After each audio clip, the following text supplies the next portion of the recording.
Retro Requiem. Hello, everybody. Welcome to Retro Requiem, another one of our world-famous podcasts. Today, we are talking about the film that we just saw earlier tonight, Godzilla. Obviously, I was very excited for this film, having been a lifelong Godzilla fan. But with me are two guys who did not have the experience with Godzilla that I had, but were likewise pumped for this film. And we're going to be talking about our reactions to it. With me are Brian Perry. Hey, what's going on, guys? Godzilla's awesome. Go see it right now. Woo. IMAX 3D. And Andrew Wagner. Hey guys, my first memory of my birthday was when I was 5. I went to Chuck E. Cheese and I got Godzilla toy for my birthday. Amen. Look at that. Godzilla affecting lives. I still have it somewhere under a heap of other toys. I still have a little Godzilla figure, yay high. People who are listening to the podcast can't see this, but it's yay high. And there's a red button on his chest that used to have the roar when you press it in. Doesn't anymore.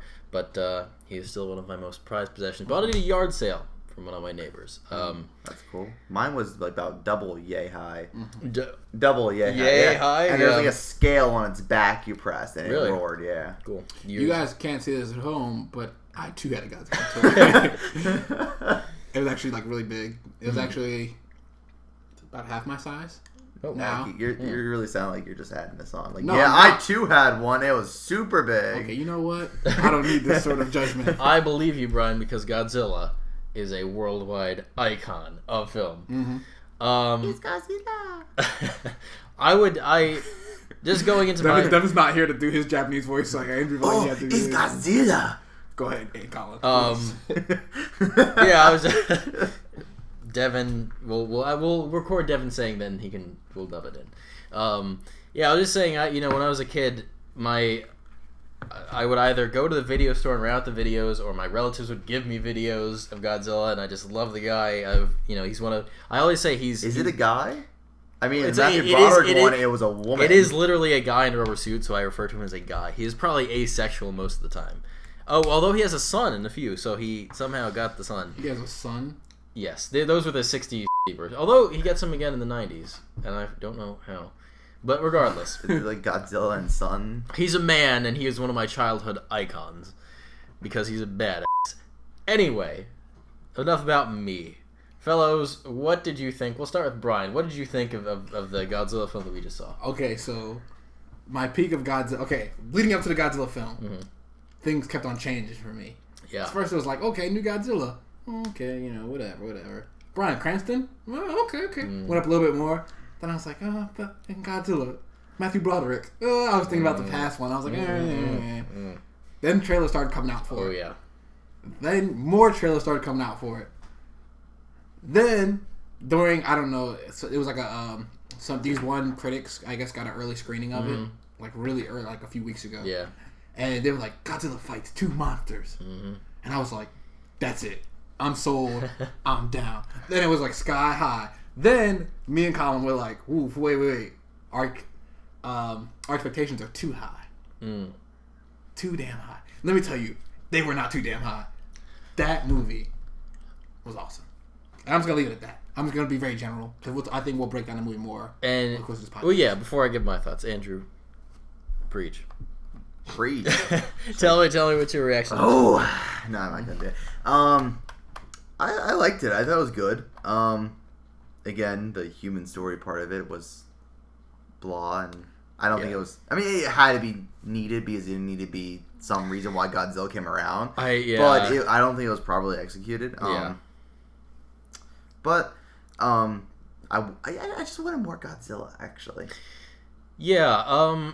But I still think it was a good movie. It wasn't great. It wasn't awesome.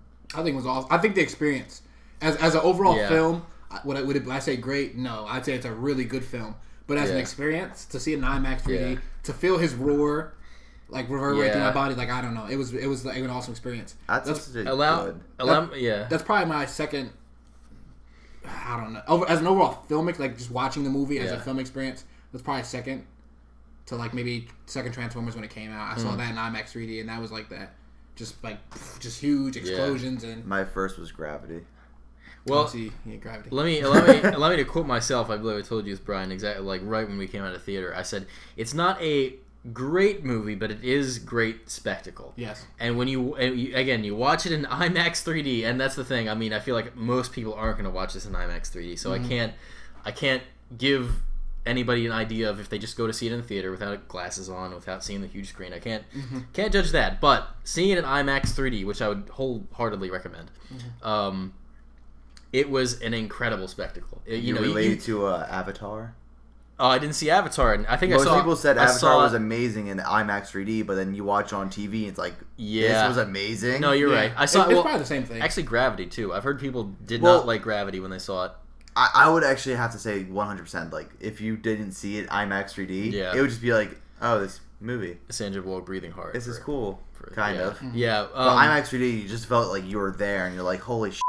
You got a real sense of scale, which I liked, and I guess I'll probably get into this a little bit more later, but the director who only made one more film before this, which was a giant monster movie ostensibly, that was something he did in that too, and he carried this over very well, is that you got a sense of scale. It was never like, you never felt like you were as big as the monsters, you were on their scale. You always felt like you were a little person. The camera was a little person cowering in the shadow of these giant beasts fighting. Yeah. And that was carried over very well. The director did an excellent job of having all of these different shots. They'd actually give you the scale of how big human beings were to these creatures. To simplify, Godzilla was fat.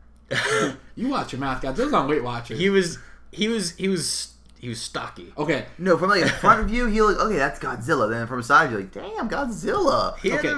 Japanese fans, like, there was a controversy with them or whatever because they said Godzilla was fat and they weren't gonna like the movie because of that. Yeah. And I was like, what? Godzilla's fat? Then I saw the movie. I was like, Godzilla is fat. No, I agree with Japanese people right now. Godzilla's kind of chunky, man. He's like a sumo wrestler. But I don't think he was ever thin though. So, no. Like, is he a little bit chunkier than he was before? Yeah, but slightly. Like, it's maybe not a double size. Well, he's not double size. Yeah, I'll show you my action figure. Godzilla was trim and slender. My action figure, he had thunder thighs. Well, yeah, but your action figure probably was the old one. My action figure, it was from the 90s. It was my action figure was from the Matthew Broderick one. So God. I'm not going to talk about it. That was really thin. Another thing that I liked, and this kind of goes along with the scale thing, is that, and they built this up mainly through dialogue. The way they framed Godzilla in terms of the plot and his role was, and literally somebody says at one point, I like that they made him almost a mythical figure.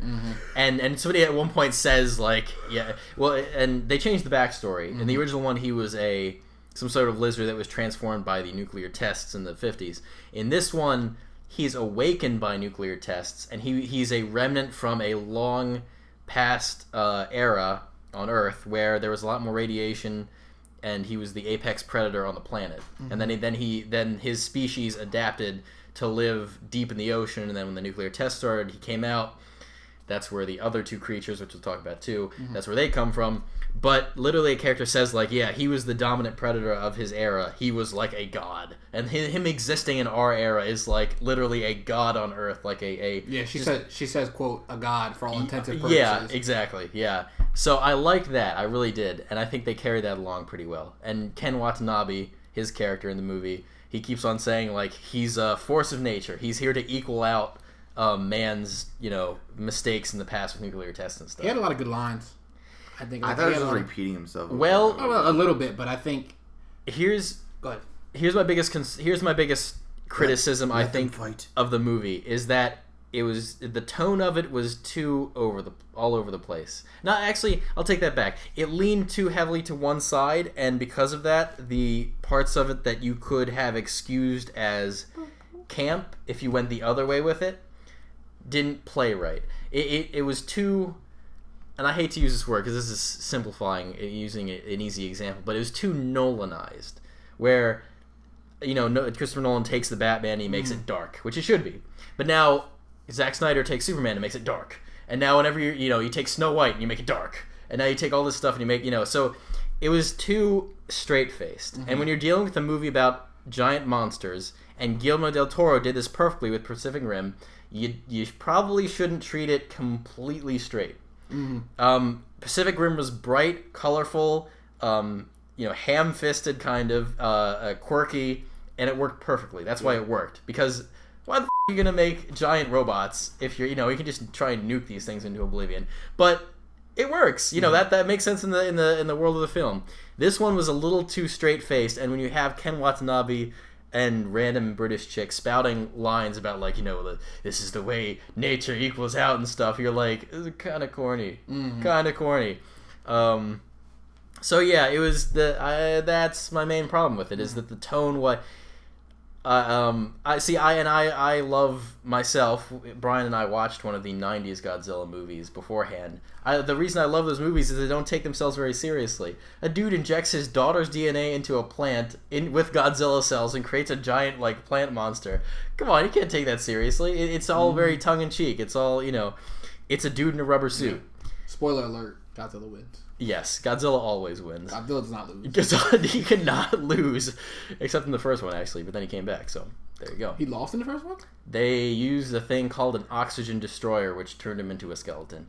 And then what? Apparently he comes back anyway, okay. So he still doesn't lose. I'm just going to move on then. Yeah. I'm going to write a short story about Godzilla. It's going to be the fall of Godzilla. Bryan Cranston. It's going to be like Wolverine's fall and death. But it's going to be like Godzilla's. Well, if it's anything like another comic book character deaths, it's not permanent.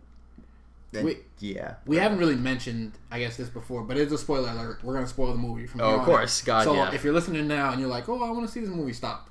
Yeah. It's a great go movie. see it. Yeah. I think, come back. Let me say, I think we all can say we recommend it highly. You're not wasting your money, especially not on IMAX 3D if you go and see this movie, right? Yeah, I would agree. I'd say go see it. It was a good movie. Yeah. Bryan Cranston's character dies within the first, would you say, 20 minutes? No. Ooh, it's more than that. 40. Half. You think 40? At least a half an hour. Wow. Yeah. Okay, I love Bryan Cranston's character in that movie. I really like it. I think he has, his dialogue is delivered well. Yeah. His death is a little, to use Collin's term, like ham-fisted. It's a little like, you know. But, like, overall, I really liked his character throughout it. Yeah. Actually, the more I think about it, part of me thinks it could have just focused around him and Aaron Johnson's relationship more than Aaron Johnson. And Aaron Johnson, who plays Kick-Ass, is married to Elizabeth Olsen. In this movie, he is. Yeah. And is his sister in the Avengers movie, which is really weird. Me and Colin were talking about it. It's like really weird to like kissing. And they're like about to get it on. And it's like, wait, dude, you play different roles. No, you're related to her, man. Yeah, right. Going forward, actually, side note, these two actors, like, if they make more Godzilla movies, and they're going to make more Avengers movies, they're in on the bottom floor of these two franchises. Yeah. That could go on for a while, so good for them. Well, yeah. Well, go ahead, yeah. But after Bryan Cranston dies, I think the first 40 minutes are great. I'd say that. And then after that, it switches more to Aaron Johnson, it switches more to the scientist, and that's when it gets a little iffy. But Bryan Cranston brings an emotional depth to it that I think the other characters don't follow. Here's the problem with, and I would not say in terms of dialogue that the movie is especially well written. A lot of it comes across as kind of stilted, and I think what you see are really good actors. I can't really criticize any of the actors. I know Ken Watanabe, great actor. Bryan Cranston. Everyone who's ever watched Breaking Bad knows that he is an amazing actor. I think Aaron Taylor Johnson and Elizabeth Olsen are also very talented young actors. They make the best out of it, right? But the dialogue is not. It's kind of, as I said, it's kind of stilted. It's placed. That's the thing. And you talked about just in general the human characters. They're all kind of placeholders. They've been taken out of kind of the generic. Well, we need to have a relatable human element. So he has a guy, he has a kid, he has his wife, and that's the drama is, can he get back to them? That's kind of what they feel like. They never break out of that at any point, and that makes the movie somewhat two-dimensional, one-dimensional. That one dimension is incredibly well executed, and we'll talk about that a little bit more, but the human element is just, it doesn't pop. Nope. It doesn't work. The monster element does, though. Yes. You know what they could have done more, and like as I was watching the movie, what I appreciated was I liked seeing random humans sort of scramble to deal with the elements that were going on. And I think like when you see, for example, when Godzilla first shows up at one of the islands, there's a tsunami, and you see this guy like pick up his daughter, he starts running with his daughter. And when you see these individual humans dealing with these like abnormal circumstances, like you root for them. Like you feel like, oh, shoot, what would I do in that situation? Yeah. But like the actual, I agree with you guys, the actual characters that are there for the whole movie, it's like, You mentioned this, is that, and I actually didn't have a problem with this because, so you talked about, you mentioned to me like, there is the convenience factor where Aaron Taylor Johnson and his family are always in the right place for the movie, wrong time in actual life. That was my biggest qualm with the movie. Yeah, and the reason I disagreed with you at first is because I was like, well, again, I can defend that from a more tongue-in-cheek factor where you're like, you have to have a main character, this and this and that. And one of the things I really liked about the opening trailers, one of the things that looked really cool about it was that they were treating this as like an epic, like in the most traditional term, like a Ben-Hur. Doesn't have anything to do with giant monsters, but Ben-Hur, 2001: A Space Odyssey. They even borrowed Stanley Kubrick's from 2001. They borrowed that in those trailers, and I was like, this is gonna be fun. Like, this is gonna be a massive epic about fucking monsters, you know. And in the end, and the thing about an epic is usually you have multiple characters spread out, and you can fully appreciate the scale of this film through these multiple characters and their roles in it. But instead, you just have this one family who is, continually involved in these plot lines. And I think that's what the movie could have used. You have, you expand the scope of it, and you have different types of people, specifically a soldier, specifically a family man, specifically, any kind of civilian who experiences these things. That's how you make this movie more interesting from a personal scale. And that goes back to what you were saying about, you see it from different people's perspectives. You get that perspective from the person on the ground more. But it's a movie about Godzilla, and we haven't gotten to the monster. That's true, we haven't. Let's get to that. So let's jump in. I'll toss to Andrew. Andrew, how did you feel overall about the monster sequences in this movie? It was cool. It's kind of like Dragonite fighting two Venomoths. Dragonite, like the Pokemon? Yeah. That's interesting, actually. That's because Dragonite has a beam move too, so... Hey, don't... Oh, we... Okay. See, I was saving this for a special occasion. Okay, we were looking at the trailers, and early on, we were watching the old Godzilla movie before you saw this. Yeah. And I saw Godzilla with that beam, and I was like, oh, it's a shame that beam won't be in this movie. His famous, blue-white radiation beam. Oh, is that beam in this movie? Oh my god, they actually had that in there, and that is that is one of the best moments I've had in a theater. People clapped. Oh, I clapped. People just got up and it just clapped, and I was like, "Oh my god!" Because and that was a major criticism of the 1998 movie, is that it was basically just a giant iguana. It wasn't Godzilla, and you didn't have to worry about with this movie because it was obviously Godzilla. But you think, well, it's more realistic, it's more dark. They're not going to have him have like a beam of radiation coming out of his mouth. But there is a moment where it's like his tail starts lighting up, and I turned around like, oh, they're not going to do it, are they? and then his spine starts lighting up. I was like, oh yeah, they're going to do it. And he shoots blue flame. They did it. I've thought about this myself. How do you actually make that realistic and cool? And they did it. It's like white blue flame spitting out of his mouth. Mm-hmm. So perfectly done. That's his finishing move on the monster when he kills the last one, which was another crowd pleaser. I think I clapped during that too. Mm-hmm. Oh, as a Godzilla fan, I was like, "Thank you so much." That is such a fanboy pleasing thing that I was so happy about that. That was good. That was perfect. Good. Although Collin, you had a problem with the enemy design. Yes. So Godzilla fights two monsters. Yes. And then Collin, talk a little bit more about that. So the enemies, they're introduced far before Godzilla, and honestly, this could have been a different movie where where Godzilla isn't even part of it, and these are just the enemies of the movie. I don't even know how to they're called Mutos, which are massive unidentified terrestrial organisms. Mm-hmm. And they basically drive the plot along. Godzilla is kind of a Deus Ex Machina. What are they? In the beginning, they find them in the Philippines. One burrows into a nuclear power plant. I didn't say summarize the plot. I'm sorry. You're right. Talk about the design of the monsters. Okay, yeah. Were they cool? Did you like them? Well, they're going to see the movie. They're not worried about. I know. What I'm saying is they're very crucial to the plot, right? And so when they first announced that they would be fighting two monsters, I was like, cool. They might get. I actually thought one was going to be Rodan because I saw a glimpse of one in the trailer, and I was like, oh, that looks like Rodan. It was not Rodan. I don't even know how to describe these things. Like moths. No. They had dinosaur legs, right? Well, insect kind of. Yeah, they had insect legs. They had kind of. The front legs were like insects. Yeah. Right? The back legs were like dinosaur. You're legs. Right. Yeah. Just big legs. Kind of like silvery, multi-limbed, crawling things. One is the thing is one is a female, one is a male. They're trying to meet each other and mate. So they travel across kind of the west part of the country toward each other. One has wings. The male has wings, so it flies around and like claws at people. The other is just massive, like really big. And so my problem with it was they weren't differentiated enough. Their character designs were too similar. You basically were fighting the same monster. One had wings, one was just big. Is a male and a female different? I guess, but I mean, again, it's like the same thing of the two different kinds of the same species. And also their designs were just kind of bland. They just had like, they were kind of silvery. They're, just basic heads and stuff. They had weird orange glowing stuff.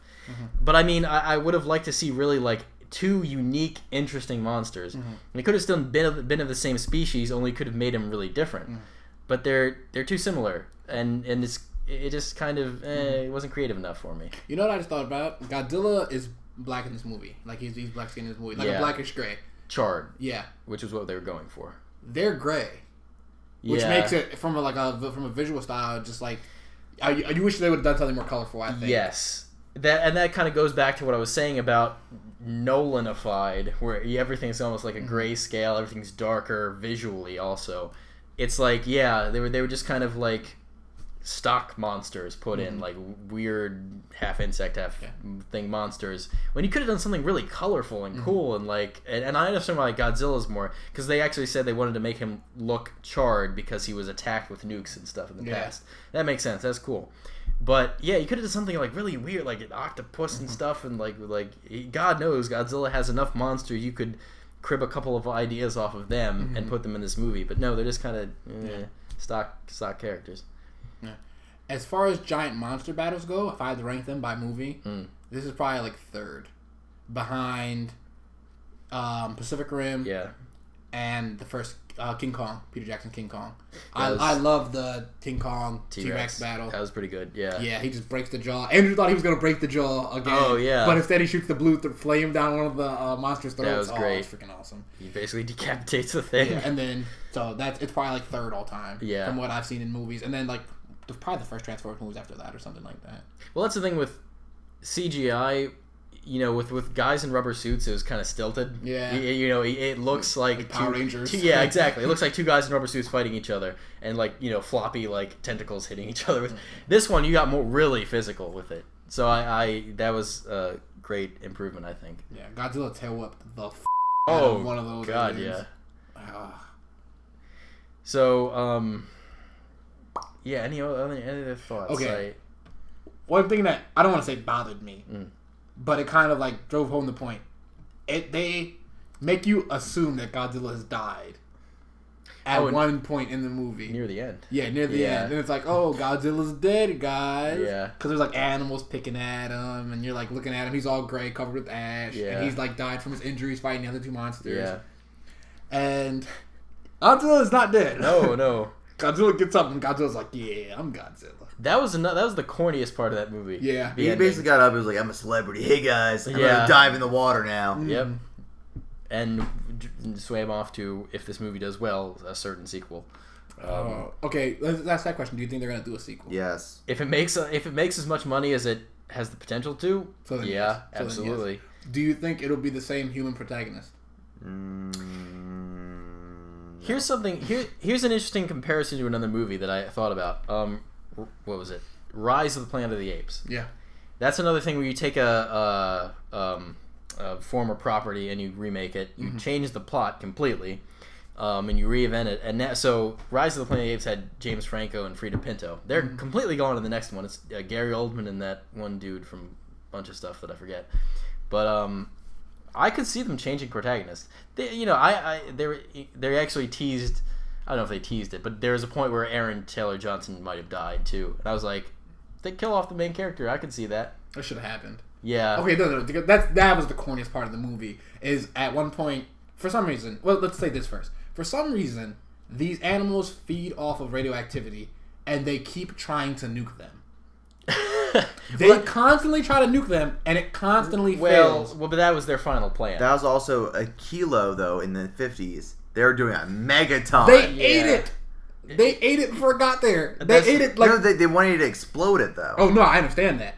I'm sure... And the thing is, they feed off the radiation from the thing, but the explosion itself, but it's like, the power, we have these explosive. It's not like these explosive cheeseburgers. Let's simply kill this obese person. Well, it would kill us. It would kill the obese person. To be fair, but they're gonna get it along the way. They're attracted to radioactivity. You're true. Yeah, you're right. And although I guess they never said that it wouldn't work per se. They never said it wouldn't work. Ken Watanabe was just saying, don't with radiation. Because it causes problems. And I like that part of the movie. I like that. Because Godzilla, to begin with, was born of the traumatic memory of Hiroshima and that kind of stuff. And they reference that in the movie. So that wasn't as... Although I do think it is funny that it's like, they feed off nuclear radiation. Let's nuke the out of them. But, yeah. Okay, so at one point, Aaron Taylor-Johnson is like... They have a nuke, and it's going to kill the monsters. Yeah. But Godzilla killed the monsters. Yeah. And so he's trying to get away from San Francisco as quick as possible on this boat. And he's like, and he's like bleeding out on this boat or whatever. And he passes out. Then out of nowhere, this helicopter comes and grabs him off this boat as it keeps on going and then blows up. And I was like, it was jammed or something, so I guess they couldn't disarm it. Yeah. But I was like, if you went through all that trouble to get him off of the boat for that one dude, I feel like they could have found some kind of tool or something, pried it open and disarmed it. Yeah. And saved all the nuclear fallout that's going to happen. Because that boat wasn't moving that fast. I'll tell you that. And you can't... Movies do that a lot where you blow up a nuke sort of near the coast. Yeah. And it's like, guys, we survived. We didn't blow up. Dark Knight Rises did that. We're going to kill the out of every single animal that lives in here. That ecosystem is like screwed up forever. It's San Francisco, so... Yo, Godzilla 2. There's one of the animals that they're going to fight is going to be radiated from that bomb that exploded. I didn't actually think about that. The nuke went off. So in the end, it's like up everyone else. Yeah, well, it's gonna be like the quarantine zone for where Bryan Cranston, the original nuclear power plant, went down. Oh yeah, it's gonna be like but for real, it's gonna be like just literally. we don't go near the West Coast anymore. Yeah, California's yeah. We left that. That's the land of monsters. You talked about possible monsters that he would fight in the second one. Oh yeah. Well, now all I can go off of is because I mean, again, they created their own monsters for this one, and the only link they had was Godzilla. So all I can go off is the rest of the property that they can use, and I mean, his most famous adversaries are Mothra, who is actually a good guy and fights Godzilla to keep him from being a dick and destroying all of human civilization. He was hungry, man. Yeah, that's the thing. Well, and King Ghidorah, the three-headed golden monster, who is a total and usually he's controlled by aliens or something. Really? So yeah. Okay, continue. So I could see that being, if they did both of them, that would be interesting. They could, what? I hope they create new monsters because they sound lame as shit. Yeah. Well, because I mean, look at what they did with Star Trek Into Darkness, where it's just basically the Wrath of Khan again. You have this new universe, you might as well do something new with it and original. Mm-hmm. So that's what I hope they do. I actually really like the design for, even though we watched it, it's a giant plant person, Biollante. Oh, Biollante, yeah. Its design's corny because the dude wearing a rubber suit. But the thing of Godzilla like fighting nature is sort of like a really cool concept. That'd be interesting, yeah. I mean, that's the thing. I was expecting... They hinted at it with all the trailers and stuff, but I was kind of expecting Godzilla to be more of a chaotic force. And this one, he never really... He is a good guy. Mm-hmm. He is a straight good guy. He fights the monsters, and he just, like... leaves. Lets humans be... Yeah, he's like, go ahead. Mm-hmm. Go ahead. Live. I shall be back. Be your protector. Yeah. If I pick apart this movie, I actually won't like it. I don't want to do that. See, that's my job. I usually do that.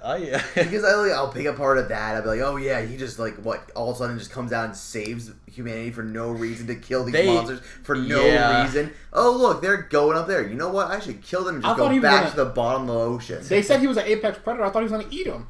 No, he didn't. Yeah, Godzilla should have got up, picked one up in his mouth, and just walked into the ocean. Yeah, but I would love that. The thing is, they don't eat; they feed on radiation. Well, no, the other creatures do. I don't know about Godzilla. Yeah, Godzilla does too, because he went down low to feed off the radiation from the Earth's core. Well, that's where he. No, that's the thing. That's how they survived. Yeah, I think you might be right. It's like an alternate. They could do both. Because back in the day, way back in the era where these creatures survived, the Earth had more radiation in its atmosphere, so that's how they survived. So I think it was just a necessity for them more than anything. I think it was both. I think he's like he can eat people, or he can like feed off of it because the other alien thing tries to eat a couple humans. Yeah, well, I thought he makes it. I always felt like that was more of an offensive thing where he was just like, I'm gonna try. He went to go take a bite of that one dude on the bridge. That's true. On the train track, he was like, and then like something else happened. Yeah. Okay. To end this podcast, wrap it up. Yeah. Final score, and then finish the sentence. You should see this movie. Blank, blank, blank, blank, blank, blank, blank. Like if blank, blank, blank, blank, blank. Oh, okay. Blank, blank, blank. Blank, blank, blank, blank. Andrew, go ahead. Why me first? Final score. 7 out of 10. Really? Wow. Yeah. Wow. You should see this movie if. You should see this movie if you don't mind spending $16 to go see it in IMAX 3D. Go, Colin. I believe I said something like an 8.75. I usually bring my reviews down a bit afterwards, but right now that's what I think. It's a really, really close to being great, damn good, entertaining film. You should see this movie if. Is it if? Yes. Or because you can do whatever. Because go ahead. If you want to see a really well done CGI spectacle, I don't think they do them very well most of the time. God knows Michael Bay doesn't. Or just a good Godzilla. Yeah. If you were traumatized by the 1998 Godzilla, this is the Redeemer. Will wash away all of the bad taste out of your mouth. I feel like if I watched that right before this, I'd have a higher score for this one. Well, God knows it goes for many a film, but yeah. Final score 8.6 out of 10. I really liked it, and you should watch this movie if you're a fan of action. And like that's how I feel about action movies. Is that a lot of the times, and a lot of times with action movies in general. Yeah, you don't see it as viewed as an action movie? Not really. I see it as more of a disaster movie. Yeah. I see it as a little bit of both. There's not too much action other than are there explosions? Godzilla punching. Are there explosions? Are there military attacks on target? Also, I never got it. Why do they carry guns? They're not going to shoot these things to death. That's all they have. They try. It's standard. Oh man, I have a gun. It's standard military issue. Look at that guy. It didn't do nothing. It gives you a sense of security at least. No, it doesn't. Cloverfield had little guys that fell off of him. They needed their guns then. Well, yeah, they could have shot the babies. Yeah, that's what I thought. Aaron, when he blows up like a little baby's nest, I thought it was really cool. Yeah, that's cool. Good for him. Good for him. No, 8.6. Watch it if you like. Sometimes you have to watch a mindless action flick, and I think this one wasn't mindless. It was just like it was really well done. It was misguided at times, and so I still really enjoyed it. Yeah, absolutely. Watch this if you're a Godzilla fan. It will not disappoint you. Are you telling me a Godzilla fan should watch the Godzilla movie? You won't be disappointed if you're a Godzilla fan. Look, maybe a Godzilla fan should watch the 1998 film just to be able to say you did. Yeah. God help you, but I mean... Remember to like us on Facebook, follow us on Twitter, and subscribe to our YouTube page to see more Spoilercast, including X-Men Days of Future Past, which is coming out May 23rd. Yeah, that's right.